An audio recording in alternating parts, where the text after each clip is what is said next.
주님이 주시는 힘으로 살아가라. 주님이 주시는 힘으로 살아가라 라는 제목으로 하나님 말씀 전하겠습니다.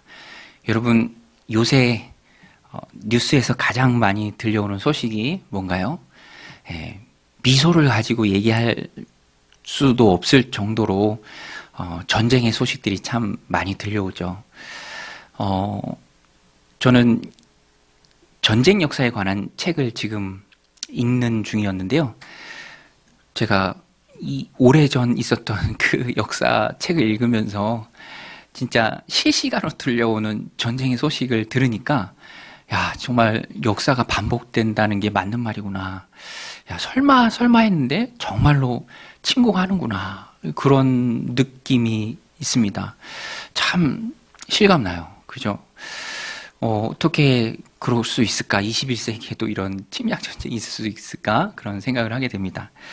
그러면서 또 한 가지 동시에 뭘 느끼냐면, 참 세상이, 사람들이 악하다라는 것을 느껴요. 왜냐하면 전쟁이라는 게 얼마나 참혹합니까? 참혹한 일들이 참 많이 있잖아요. 그럼에도 불구하고 내 이익 때문에, 내가 원하는 것 때문에 전쟁도 불사다. 이런 일들이 일어나는 것을 보면서 정말로 세상이 악하고 또 그 가운데 살아가는 사람들이 악하다라는 것을 한 번 더 깨닫게 됩니다. 자신이 원하는 것을 얻기 위해서 폭력을 사용하죠. 그런데 기본적으로 사람들이 이런 마음이 있는 것 같아요. 오늘 본문에도 보면은 폭력을 사용하는 사람들이 나옵니다. 그 사람들이 바로 바울을 미워한 유대인들이었어요. 미워하는 사람으로 바울을 찍어놓고 보기 때문에 쟤는 미워, 악해 라는 그런 편견이 유대인들에게 있었기 때문에 바울이 행하지 않은 일도 바울이 행했을 것이다 라고 추측을 하고 가정을 합니다. 오늘 말씀의 사건의 발단이 되는 내용이죠. 바울이 드로비모라는 에베소 사람, 유대인이 볼 때는 이방인입니다. 유대인들의 머릿속에는요, 그게 철저해요. 유대인 아닌 이방인. 그런데 바울이 그 드로비모를 데리고 유대인들이 금기시하는 성전에 들어가는 일을 바울이 했다. 그런데 우리가 말씀 읽은 것처럼 유대인들이 그렇게 생각을 한 거지 바울이 실제로 그렇게 행하지는 않았습니다. 유대인들이 가정을 하고 추측을 한 거예요. 그렇게 했을 것이다. 왜냐하면 시내에 둘이 있는 것을 봤거든요. 그런데 바울은 그것을 행하지 않았습니다. 오늘 말씀 28절, 29절인데요. 우리 같이 읽겠습니다. 외치되 이스라엘 사람들아 도우라. 이 사람은 각처에서 우리 백성과 율법과 이곳을 비방하여 모든 사람을 가르치는 그 자인데 또 헬라인을 데리고 성전에 들어가서 이 거룩한 곳을 더럽혔다 하니 이는 그들이 전에 에베소 사람 드로비모가 바울과 함께 시내에 있음을 보고 바울이 그를 성전에 데리고 들어간 줄로 생각함이러라 라고 되어 있죠. 추측이고 상상이고 가정입니다. 그런데 여러분, 추측에 의해서 판단을 하고 그 사람을 죄인으로 몰아버리면요, 그 사람은 꼼짝없이 당하는 거죠. 바울이 그랬습니다. 사람들이 달려들어서요, 멱살을 잡고 옷을 잡고 구타하기 시작하는데 바울이 몰매를 맞았습니다. 실제로 유대인들은요, 성전에 이방인들이 들어가는 것을 엄격하게 금지했습니다. 성전의 이미지를 보면 이방인들은요, 성전 담장 바깥에 이방인의 뜰까지만 갈 수 있어요. 그리고 그 담장에는 이방인들이 넘어오는 일이 없도록, 이스라엘의 뜰까지 들어가는 일이 없도록 경고 문구를 적어놨습니다. 그리고 헬라어와 라틴어 두 개로 적어놨어요. 우리도 그 공사장 같은 데 보면 인부들 중에 중국 분들이 많으니까 중국어로도 이렇게 경고 문구를 적잖아요. 똑같은 거죠.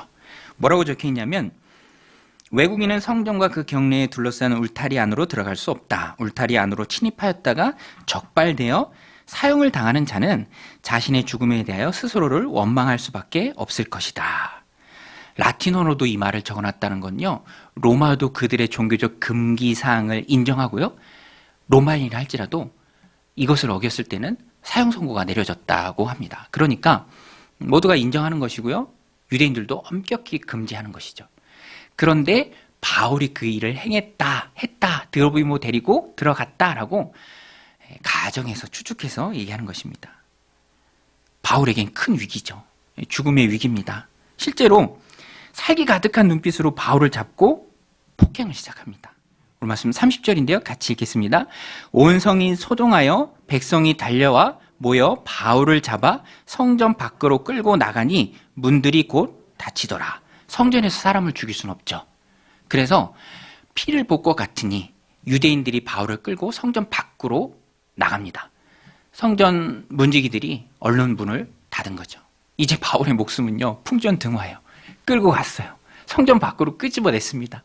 그리고 유대인들이 선동해서 많은 사람들이 바울을 둘러싸고 스데반 집사님이 순교했을 때랑 상황이 똑같아요. 이런 어려움 가운데 처해 있는 것입니다. 여러분, 지금 매맞고 있는 바울을 한번 상상해 보십시오. 자신이 행한 일도 아닌데 억울하게 누명을 쓰고 죄인으로 취급받고 폭행을 당하고 있습니다. 구타를 당하고 있어요. 죽이려고 때리니 그 고통이 얼마나 극심했겠습니까? 얼마나 무자비한 폭력입니까? 게다가 바울은요, 오늘 말씀 시작할 때 성경이 말하고 있지만 그 이래가 끝나갈 즈음이에요. 그 이래가 무슨 이래죠? 바울이 유대인들이 복음으로 들어오는 것에 어려움이 없도록 그 스스로가 먼저 오해와 편견을 풀기 위해서 정결 예식을 7일간 행합니다. 그러니까 바울은 선의로 정결 예식을 행하고 그 기간이 거의 끝나갈 즈음에 이런 일을 맞닥뜨린 거예요. 죽음의 위기에 처한 것입니다. 억울하게 누명을 쓴 거예요. 그러니까 바울 입장에서는 너무너무 억울하고요. 또 마음이 무너지고 얼마나 좌절이 되고 또 낙심이 되겠습니까? 그런데 바울은요, 이 모든 고난을 이겨냅니다. 바울 마음 가운데 이 또한 하나님 허락하신 일이다. 바울은 이미 각오하고 예루살렘에 왔잖아요. 잡힐 것뿐만 아니라 목숨 잃을 것도 각오했습니다. 하나님께 자신의 인생을 맡겼어요. 그러니까 이런 일을 당하면서도 하나님 허락하심에 있는 일이다라는 마음이 있었어요. 일어나는 일을 신앙의 관점으로, 믿음의 관점으로 바라보았다라는 것입니다. 여러분, 오늘 우리도요, 바울을 통해 배우는 교훈입니다. 우리가 붙잡아야 될 메시지예요. 우리의 인생을 해석할 때, 내 인생 가운데 벌어지는 여러 가지 상황을 볼 때 그냥 바라보는 것이 아니라 믿음과 신앙의 안경을 끼워야 합니다. 믿음과 신앙의 안경을 끼워야 돼요. 그리고 그 믿음과 신앙의 렌즈로 바라볼 수 있어야 돼요. 바울이 억울해하지 않고 좌절하지 않고 낙심하지 않고 정말 이런 일을 당하면서도, 이 억울한 일을 당하면서도 선의를 베풀지만 돌아오는 것은 몰매였음에도 불구하고 이것을 믿음과 신앙으로 바라봤기 때문에 뒷부분에 가면 나옵니다. 바울이요, 자신을 죽이려던 유대인들에게도 생명의 복음을 전해요. 말할 수 있는 기회를 천부장한테 얻은 다음에 히브리 말로 그들에게 자신의 간증을 합니다. 너희들도 예수를 믿으라. 너희들도 예수를 알라. 이 고백을 바울이 하는 것이죠. 억울한 일을 당해도요, 믿음으로 상황을 바라보면 하나님 주시는 힘이 있다는 것입니다. 그리고 믿음과 신앙으로 우리의 인생을 바라볼 때 하나님께서 내 삶에 도우시고 개입하시는 것을, 은혜로 간섭하시는 것을 우리가 느낄 수 있어요. 여러분, 하나님은 우리 인생에 개입하시는 분인 줄로 믿습니다. 하나님이 개입하세요. 팔짱 끼고 그냥 지켜만 보고 잘해봐, 화이팅! 이렇게 하시는 분이 아니라 직접적으로, 주권적으로, 강권적으로 내 삶을 찢으시고 들어오시고 은혜 베푸시고 인도하시는 분이 바로 하나님이세요. 바울이 믿음의 시각으로 이것들을 잘 봅니다. 오늘 성경을 통해서도 우리에게 잘 말해주고 있어요. 오늘 본문에 보면은요, 바울이요, 죽을 위기에 처했습니다. 성전에서 붙들려 나갔어요. 붙들려 나가는 순간, 유대인들한테 잡히는 순간 스데반 집사님처럼 될 수도 있는 상황이지만 하나님께서 그를 도우세요. 아주 적절하게 도우십니다. 어떻게 도우시냐면 로마 군대 천부장을 보내십니다. 성전의 그림을 보면은요, 성전 근처에 로마군 수비대가 머무는 주둔하는 안토니오 요새가 있습니다. 안토니오 요새. 거기에 천부장과 이제 로마 병력들이 주둔하고 있는 거예요. 그런데 그곳과 바울이 구타를 당하는 그 장소가 굉장히 가까웠습니다. 그리고 소동이 일어나면서 당연히 현장 지휘관 천부장에게도 그 사실이 보고가 된 거예요. 천부장은요, 1000명 정도의 병력을 관할하는 사람입니다. 백부장은 100명 정도. 그런데 천부장이 당시 예루살렘에서 직급이 가장 높은 사람이고요. 로마가 굉장히 꺼려하는 게 식민지의 폭동입니다.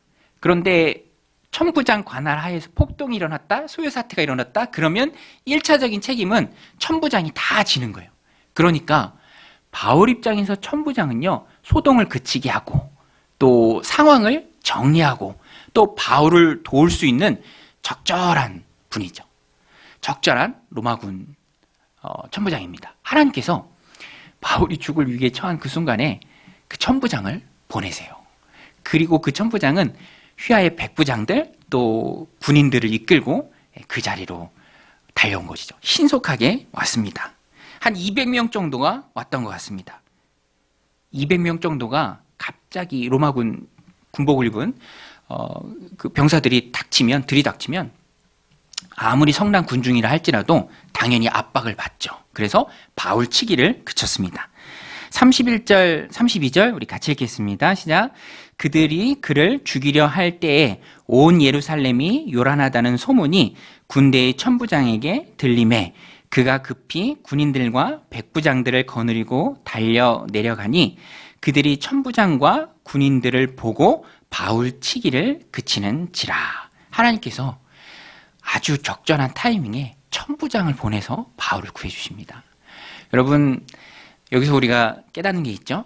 사명자는요, 그 사명이 끝나기 전까지 죽지 않습니다. 하나님이 지켜주시고 개입하셔서 도와주시죠.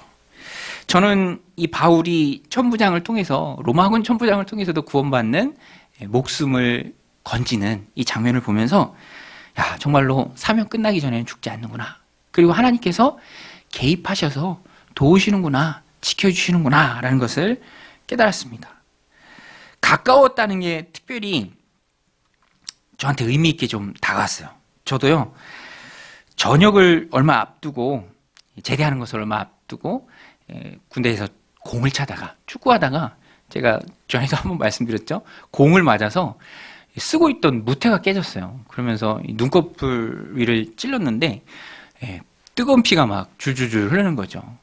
그런데 감사한 것이, 빨리 치료를 받아야 되잖아요. 꼬매야 되잖아요. 그런데 감사한 것이, 제가 근무하던 부대가 병원이었어요. 국군병원. 그래서 공 차다가 응급실까지 1분도 안 걸렸습니다. 부축받고 응급실에 도착해서. 또 감사하게도요, 마침 그때 당직 군의관이 잘 꼬매는 군의관이셨어요. 얇은 실로 촘촘하게 잘 꼬매줬습니다. 제가 그걸 몰랐을 때는요, 공 맞고 눈에 상처 나고 이제 내일 모레면 전역하는데 그런 일 당하고 얼마나 우울했는지 몰라요. 뭐 안 믿으시겠지만 제가 그때만 해도 후임병들이 저한테 이병헌 닮았다고 웃으시라고 한 얘기입니다. 너무 언짢아 하지 마시고요. 이병헌 닮았다고 막 그렇게 얘기할 정도였는데 눈에 상처가 났으니 얼마나 우울했겠어요. 그런데 정말로 촘촘하게 잘 꼬매주셔서 티도 안 나고요. 또 그렇게 찰나의 순간에 하나님이 날 지켜주셨다라는 그 생각 때문에 너무너무 감사한 것이죠. 오늘 본문에도 하나님께서 바울을 지켜주십니다. 바울을 지켜주세요. 사명 끝나기 전에 목숨 있는 일이 없도록 하나님 신실하게 가까이 있는 안토니오 요새에 있는 천부장을 통해서 하나님께서 바울을 지켜주시죠. 오늘 우리도 우리를 지키시는 하나님을 신뢰할 수 있어야 합니다. 믿음과 신앙의 눈으로 내 삶에 개입하시는 하나님 은혜의 손길을 바라볼 수 있어야 돼요. 저도요, 지난주에 어떤 분들이랑 식사할 일이 있었는데 요새는 방역 때문에 식당에서도 좀 까다롭잖아요. 그런데 느슨할 거라 기대했는데 웬일로 그 식당이 깐깐하더라고요. 그래서 따로 앉아야 됐고, 그래도 좀 붙여서 가까이 앉을 수 있는 곳이 있었는데 그곳에 이 매니저가 테이블을 치워놓으라고 했는데 누가 안 치워놨던 것 같아요. 그래서 거기 테이블에 음식물이 있어서 부득이 멀리 떨어져서 앉았습니다. 멀리 떨어져서 앉았어요. 그러면서 식사 마치고 또 인사만 하고 바로 헤어지기도 했고요.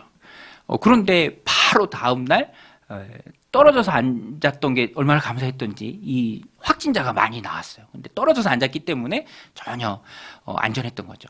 그런 것을 보면 순간순간 하나님의 도우심이 있다, 또 개입하심이 있다라는 것을 깨닫죠. 물론 확진되고 안 되고를 기준으로 하나님의 도우심과 돕지 않으심을 나눌 수 있는 건 아닙니다. 물론 뭐 우리도 이렇게 많으면 언젠가는 뭐 확진될 수도 있겠죠. 그것이 중요한 것이 아니라 믿음과 신앙의 눈으로 내 삶을 바라보는 것. 아, 하나님이 내 삶을 이렇게 도우셨구나. 다쳐도 더 다치지 않도록 도우시는 하나님이시구나. 저도 얼마나 감사했는지 몰라요. 눈동자를 찌를 수 있었지만 그래도 눈꺼풀을 찔러서 그 찰나의 순간 하나님 지켜주셨다라는 것을 생각하니까 감사가 절로 나오죠. 우리의 삶을 바라보면서 믿음과 신앙의 시각이 이렇게 중요합니다. 하나님이 날 도우셨구나, 나를 지키셨구나, 내 삶에 개입하시구나. 그때 우리가 하나님에 대한 감사가 있고요, 찬양이 있고요, 안정감을 누릴 수 있는 것입니다. 그 시각으로 우리의 삶을 바라볼 수 있어야 돼요. 저도요, 지난주에 이사했는데 이렇게 보면은 하나님이 도우셨구나, 아주 소소한 거예요. 작은 거지만 그런 것들이 보입니다. 이 단지는 엘리베이터로만 이사를 해야 되더라고요. 그래서 엘리베이터 비용이 이사할 때 20만 원이에요. 저쪽에 20, 이쪽에 20이면 얼마나 큽니까? 그런데 이쪽에 20인데 너무너무 감사하게 그걸 3월 달부터 받기로 했대요. 저는 2월에 이사를 했거든요. 그러니까 야, 이것도 참 은혜다. 은혜죠. 그리고 하남에서 서울로 왔는데 여기는 또 다자녀 수당이 있더라고요. 저희가 또 다자녀잖아요. 그래서 기대하지도 않았는데 아유, 애 키우느라 힘드시죠? 이거 가져가세요. 주민센터에서 알아서 또 주시기도 하고, 또 부동산 수수료도 저쪽 수수료 이쪽 수수료 0.4%니까 엄청 높더라고요. 그것도 좀 부담이 됐는데 부동산 사장님들이 저쪽도 할인을 많이 해주고요, 또 이쪽도 할인을 많이 해주시고, 이런 것을 보면 내 삶 가운데 도우시는 하나님 은혜가 많다. 하나님이 내 삶 가운데 개입하신다. 큰 것은 아니더라도 작은 것부터 느끼는 것들이 참 많이 있죠. 믿음과 신앙의 관점을 가지고, 시각을 가지고 내 삶을 바라보는 것이 너무너무 중요하다라는 것입니다. 그러면 우리 편에서도 하나님 나를 도우시는구나, 하나님 내 삶을 지켜주시는구나, 불꽃 같은 눈동자로 나를 지켜주시는구나, 그 마음을 가지고 안심하면서 살아갈 수 있고요, 또 그 하나님의 도우심을 내가 기대하면서 기도할 수 있어요. 저희도 막내가 7살인데 7살 됐으니까 이제 좀 스스로 해봐라 라는 게 많아요. 그래서 지난주에도 엘리베이터 타고 혼자 3층까지 올라가 봐 우리 하고, 또 여기서 화장실 갈 때도 혼자 가봐 그런 것도 하고, 또 계단 내려갈 때도 이렇게 조심해서 내려가는 것도 가르쳐주고. 물론 혼자서 해보라는 것은 있지만 부모의 마음은 항상 도울 준비가 돼 있는 거죠. 도울 준비가. 화장실에서 부르면 언제든지 뛰어갈 준비가 돼 있고, 엘리베이터 앞에서 기다리고 있고, 주님도 똑같습니다. 우리를 도우실 준비, 내 삶에 개입하실 준비, 주권적으로 들어오셔서 은혜의 간섭을 하실 준비가 다 돼 있어요. 그래서 우리도 우리의 마음을 열고 하나님의 그 도우심을 기대하면서 기도할 수 있어야 합니다. 저도 기도할 때는요, 하나님이 기도하는 시간에 지혜도 주시고 어려움을 어떻게 해결할지에 대한 마음도 주세요. 그러면 기도하다 보면 너가 이 사람을 한번 만나봐라, 이런 대화를 한번 해봐라, 이런 방법을 한번 해결해봐라, 그럴 때가 많이 있습니다. 그러면 하나님의 도우심 가운데 잘 해결이 되죠. 하나님 우리 삶 가운데 개입하시니까. 오늘 말씀의 주제입니다. 여러분, 하나님 우리 삶 가운데 개입하신 줄로 믿습니다. 성경에 보면 그런 예가 얼마나 많이 나옵니까? 우리 수요일마다 살펴보고 있는 야곱 보세요. 여러분, 야곱의 양 때 그 축복의 놀라운 역사, 하나님이 만드신 거 아닙니까? 라반이요, 10번이나 품삯을 변개합니다. 얼룩무늬 나온 거 다 준다고 했는데 계속 얼룩무늬 새끼들만 나오니까 바꿔요. 그러면 점 있는 걸로 하자. 네, 미안하네. 점 있는 걸로 하면 다 점 있는 것만 나옵니다. 라반이 어떻게 하나님을 당하겠습니까? 그러니까 야곱의 양 때는 하나님께서 다 만들어주신 것이죠. 다니엘도요, 하나님께서 그의 삶 가운데 개입하셔서 지켜주시는데 사자 굴 속에서도 지켜주시죠. 사자들의 입을 다 봉해버리십니다. 한나도 자녀가 없어 기도했을 때 하나님이 자녀를 주시는데 사무엘을 낳고요, 민족의 지도자 사무엘 낳고요, 사무엘 이후에 5남매를 더 낳습니다. 이런 예가 성경에 수도 없이 나오죠. 다윗이 골리앗을 이긴 것, 베드로가 옥에 갇혀서 내일이면 처형될 상황이었는데 하나님이 천사를 보내주셔서 그를 감옥에서 끄집어낸 것, 바울이 옥에 갇혔을 때 그 지역에 지진을 일으키셔서 옥문이 열리게 하시고 그 일을 계기로 빌립보의 간수와 온 가족이 구원을 받게 하신 것, 다 하나님이 하신 것이죠. 하나님은 우리들 삶 가운데 주권적으로 개입하십니다. 그래서 우리는요, 어떤 상황 속에서도 하나님의 도우심을 기대하고 무릎 꿇고 기도할 수 있어야 돼요. 하나님, 내가 이런 어려운 상황 가운데 있습니다. 하나님, 긍휼히 여겨주시고 또 은혜 베풀어 주옵소서. 내 삶 가운데 개입해 주옵소서. 하나님은요, 시험을 주셔도 감당할 시험만 주시고요, 너무 힘들어하면 피할 길을 주시는 분이십니다. 바울이 고린도전서 10장 13절에서 고백하죠. 우리 같이 읽겠습니다. 사람이 감당할 시험 밖에는 너희가 당한 것이 없나니 오직 하나님은 미쁘사 너희가 감당하지 못할 시험 당함을 허락하지 아니하시고 시험 당할 쯤에 또한 피할 길을 내사 능히 감당하게 하시느니라. 할렐루야. 하나님 우리들 삶 가운데 개입하십니다. 모든 계획부터 실행까지 하나님이 다 주관하세요. 하나님이 하시면 다 됩니다. 그래서 오늘 우리는 마음문을 열고 하나님의 도우심을 기대해야 합니다. 하늘을 나는 참새 한 마리도 하나님이 허락하지 않으시면 떨어지는 일이 없죠. 하나님은 배후에서 역사하십니다. 제가 보니까 아닌 것 같은데요. 그렇게 보일 수는 있어요. 세상에 힘 있다는 사람들, 권력 있다는 사람들이 좌지우지하는 것 같이 보이지만 그렇지 않죠. 배후에서 다스리시고 이끄시고 역사하시는 하나님이 계십니다. 세상은 하나님이 다스리시고 하나님이 통치하시고요, 그 하나님은 내 삶 가운데 개입하시는 분이죠. 오늘 우리도 이 말씀 마음에 새기고 마음을 열고 하나님의 도우심을, 개입하심을 기대하며 기도하는 가운데 능력을 얻는 저 여러분들이 다 되시기를 주님의 이름으로 간절히 축원드립니다. 또 한 가지 오늘 본문을 통해서 우리가 깨닫는 게 있는데요, 바울이 이것을 깨닫죠. 하나님 내 삶 가운데 도우시고 죽을 위해서 나를 구원해 주시는구나. 내 사명이 아직 끝난 게 아니구나. 내가 로마까지 가야 하는구나. 모든 것이 합력해서 선을 이루신 하나님께서 비록 죄수이신 분이지만 이때 잡히고요, 바울이 그토록 가고 싶어하는 로마까지 로마군의 호의를 받으면서 가게 되죠. 그 가운데 바울이 확신을 얻습니다. 그리고 마음의 평정심을 잃지 않아요. 그래서 바울은요, 하나님이 그 안에 주시는 힘을 얻습니다. 하나님의 힘이 바울 안에 충만해요. 여러분, 오늘 우리들 10년 가운데 하나님이 주시는 힘이 넘치기를 소원합니다. 하나님이 주시는 힘이 있으면 주저앉지 않아요. 바울이 그래서 두 가지를 극복해서 사명을 이루는데, 첫 번째는 육신의 고난을 이깁니다. 두들겨 맞았잖아요. 몰매를 맞았습니다. 그래도 바울이 쓰러지지 않아요. 이 내용을 보면은요, 사람들이 바울을 계속 없이 하라, 죽이라 라고 로마군이 온 후에도 소동을 벌입니다. 그러니까 바울이 왜 맞았는지 천부장이 유대인들에게 묻지만 그들이 중구난방 대답을 해요. 영문을 파악할 수가 없습니다. 그래서 바울을 일단 결박해서 안토니오 요새 그 영내로 끌고 가고자 합니다. 그런데도 사람들이 쫓아오면서 바울을 죽이라고 하는 거예요. 그래서 하는 수 없이 로마군 병사들이요, 들것 같은 것을 바울을 이렇게 들어요. 사람들의 손이 닿지 않도록. 그래서 끌고 가고 그 영내로 올라가는 계단을 올라갈 때 바울이 천부장에게 요청을 합니다. 잠깐만 내게 시간을 줄 수 있습니까? 내가 당신에게 말할 수 있습니까? 당신이 헬라 말을 합니까? 나는 헬라 말을 합니다.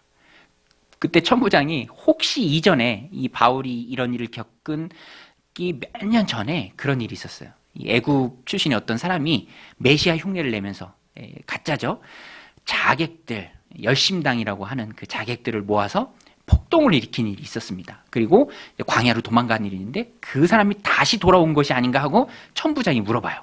그때 바울이 나는 유대인입니다. 그 사람이 아닙니다. 나는 유대인입니다. 그리고 나는 소읍이 아닌 로마 도시 중에서도 큰 성읍인 길리기아 다소 출신의 사람입니다. 나는 그 사람이 아니고 이 사람들에게, 유대인들에게 해야 할 말이 있습니다. 나에게 좀 말할 수 있는 기회를 주십시오. 이렇게 얘기를 하죠. 그러니까 바울은요, 지금 몸도 가누지 못하는 상태예요. 그러나 하나님 주시는 힘이 그 안에 충만했을 때 그 육신의 고통을 이겨내고요, 또 미움도 이겨내죠. 여러분, 나를 죽이려고 했던 사람이니까 얼마나 믿겠습니까? 그러나 그 사람들에게도 바울이 복음을 전합니다. 이 내용이 37절부터 40절에 나오는데요. 우리 한 목소리로 읽겠습니다. 시작.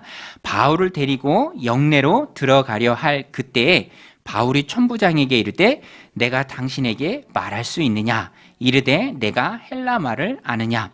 그러면 내가 이전에 소요를 일으켜 자객 4,000명을 거느리고 광야로 가던 애굽인이 아니냐?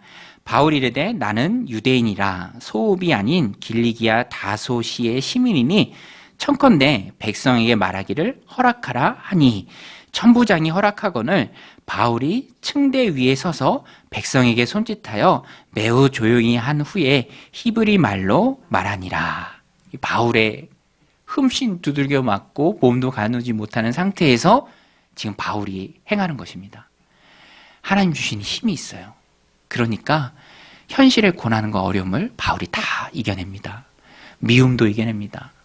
여러분, 바울은요 정말로 영혼을 사랑하는 사람이었어요. 자기를 죽이려는 유대인들이 얼마나 미워요? 바울 전도여행 1차, 2차, 3차 할 때 유대인이 얼마나 방해했습니까? 지금도 방해하고 있는 거예요. 에베소에 오서 온 유대인들이에요. 죽을 위기에 처했습니다. 그럼에도 불구하고 동족 유대인들이 구원받기를 원하는 마음이 바울한테 정말로 컸어요. 저는 그 전쟁 기사 이렇게 검색해 보니까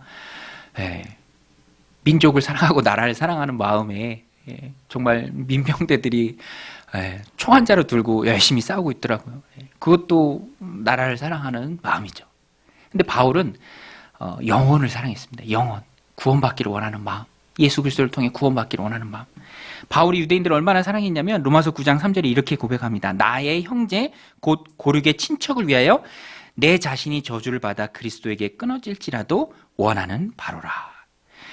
그리스도에게서 자신이 끊어지는 일이 할지라도 유대인들이, 동족 유대인들이 구원받는 게 내 평생의 소원입니다 라고 말할 정도로 그들을 향한 바울의 사랑은 컸습니다. 이 사랑도 하나님이 주신 것이죠. 여러분, 하나님이 우리의 마음 가운데 힘 주셨을 때 우리가 영혼을 사랑하게 될 줄로 믿습니다. 사랑할 마음도 하나님이 주시는 것이죠. 우리는요 사랑할 수 있는 근본적인 능력이 없는 사람들이에요. 하나님의 사랑이 나를 가득 채울 때 그 사랑이 나아가는 것이죠. 바울이 죽게 되었을 때, 힘이 없어서 몸도 가눌 힘이 없을 때, 흠씬 두들겨 맞았을 그때에도, 들려서 올라가고 있는 중에도, 층계로 올라가고 있는 그 중에도, 결박돼서 잡혀가고 있는 그 중에도 잠시 멈추라 하고 기회를 얻어서 유대인들에게 생명의 복음을 전합니다. 자신을 미워해서 죽이려는 그 사람들에게 자기는 생명의 복음을 사는 길을 그들에게 알려주는 것이죠. 바울에게 하나님 주시는 힘이 있었기 때문에 가능합니다. 여러분, 오늘 우리가 겪는 힘든 상황도, 어려운 상황도 상황이 크고 문제가 되고 어려운 것이 아닙니다. 하나님 주시는 힘이 있으면 그 모든 상황들을 우리가 다 이겨낼 줄로 믿습니다. 그래서 하나님이 주시는 힘이 내 안에 있느냐 있지 않느냐, 그 차이죠. 하나님이 주시는 힘이 있으면 모든 상황들 다 이겨낼 수 있습니다. 오늘 말씀의 주제고요, 또 적용입니다. 힘든 상황이 문제가 아니라 내가 힘이 있느냐 없느냐가 문제다. 사무엘상 30장에 보면 좀 말씀을 준비하면서 이 다윗의 스토리가 떠올랐는데, 다윗이 블레셋으로 망명했다가 다른 자들과 함께 며칠간 그 본거지를 비웁니다. 전쟁에 나가려고. 근데 전쟁을 하지 않고 다시 돌아와요. 돌아왔는데 아말렉 사람들이 다 잡아간 거예요. 처자식을 다 잡아간 겁니다. 마을은 불태우고. 그러니까 그 망연자실한 상황 앞에서 울 힘이 없을 때까지 이 남자들이 다 울어요. 근데 바울에게 큰 위기가 닥치는데 자기를 따르던 사람들이요 손에 돌을 하나씩 잡고 다윗을 향해서 던지려고 합니다. 그때 다윗이 어떻게 일어나는가? 성경에 보면 30장 6절에 이렇게 기록되어 있습니다. 백성들이 자녀들 때문에 마음이 슬퍼서 다윗을 돌로 치자 하니 다윗이 크게 다급하였으나, 그 다음이 참 은혜가 돼요. 그의 하나님이 여호와를 힘입고 용기를 얻었더라. 여러분, 우리가 여호와 하나님을 힘입으면 다시 일어날 수 있을 줄로 믿습니다. 하나님 주시는 힘이 우리를 일어나게 하는 것이죠. 그래서 우리는 상황이 아니라 힘 주시는 하나님을 바라봐야 합니다. 하나님 힘 주시옵소서, 내 마음 지켜주옵소서라고 하나님 앞에 기도해야죠. 오늘도 하나님 주신 삶을 살아갈 때 모든 일에 믿음으로 살아가는 저 여러분들이 다 되시길 바랍니다. 믿음과 신앙의 관점으로 바라보고 믿음으로 반응하며 믿음의 힘으로 하나님 맡기신 일을 능히 감당해내는 하나님의 도우심을 경험하는 저 여러분들이 다 되시기를 주님의 이름으로 간절히 축원드립니다.